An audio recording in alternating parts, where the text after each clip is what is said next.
Bubba reminds us why social distancing is so important right now. Welcome to Extra, I'm Billy Bush. And right before he found out that he was positive, Idris was with another celebrity who revealed she has it too. He knows he has it. He came back positive. Yeah, and it sucks. The question is, how did he get it? British star Idris Elba broke the news. He has the coronavirus, telling fans. I was exposed to someone who had also tested positive. Now there may be new clues. Idris posed for this photo with fans and Sophie Trudeau, the wife of Canada's Prime Minister, on March 5th. She tested positive last week. Today, friends are sending their well wishes. Halle Berry, stay safe and strong. We're with you. Sterling K. Brown, take care of yourself, bruh. That's exactly what Tom Hanks and Rita Wilson are doing in an undisclosed location in Australia. Their son, Chet Hanks, just gave the world this update. They're out of the hospital. They're still self-quarantined, obviously, but they're feeling a lot better, so that's a relief. Bond girl Olga Kurilenko just revealed she tested positive after she was rushed to the hospital with a fever over 102 degrees. Game of Thrones star Christopher Hivju told his fans he's been diagnosed, adding, "My family and I are self-isolating at home for as long as it takes." That's a lot of pieces. 4,000. Ellen herself started working on a giant puzzle. 4,000 pieces is ridiculous. I don't have a table big enough. Who does? Her show, of course, is shut down as a precaution. I've got all my graphics and everything I need. Today's show weatherman Al Roker used his iPad to broadcast the weather from his kitchen after a staffer tested positive for COVID-19. But Tom Cruise is back at work. We just got this new picture of him performing a stunt at a test track in England after production of Mission Impossible 7 was halted in Italy.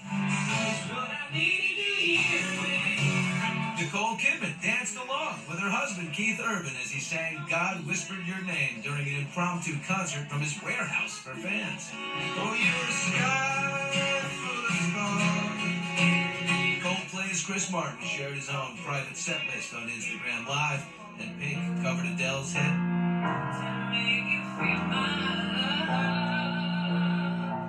Some stars are not just opening up their hearts, but their wallets.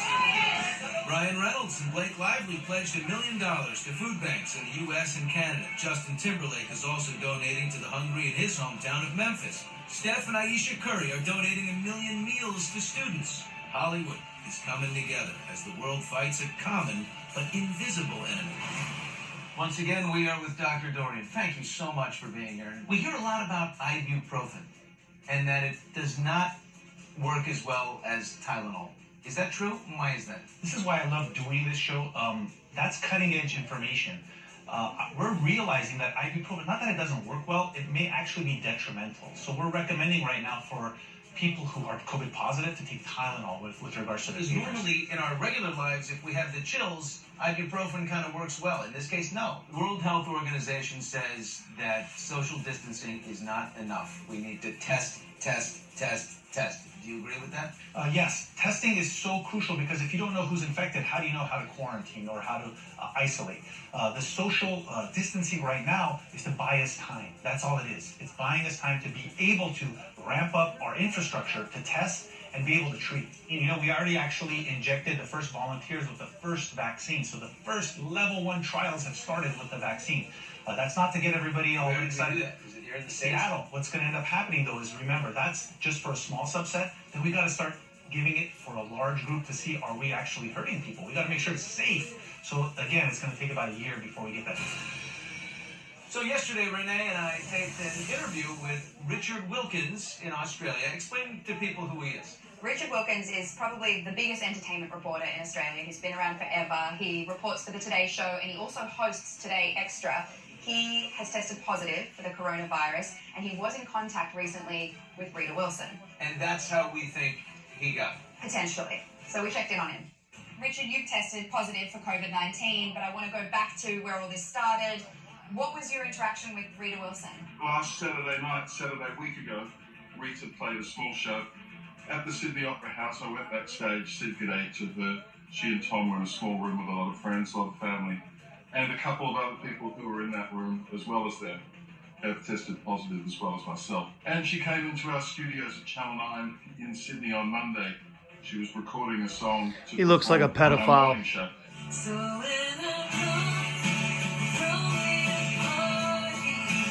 Have you heard from her since your positive diagnosis? No, I haven't, and I feel very sorry for her because this damn thing is nobody's fault. Oh, of course. You know, you feel sort of embarrassed and dirty almost that you've contaminated. Yeah, but how are you to know?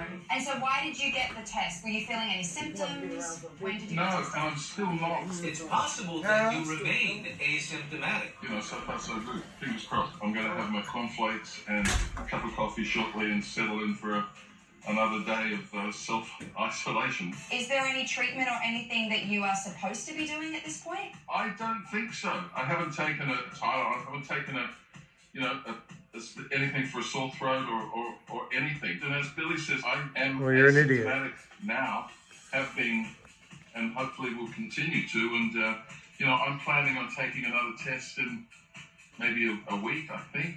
And if that's negative, which I hope to hell it is, then they give me another 24 hours and take another one. And hopefully that's negative and I'm out of here. Then you're back into the wild.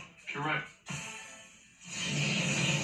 Well, we all have that doomsday friend on our text thread, right? Always calling out the worst possible scenarios. We gotta eliminate that person.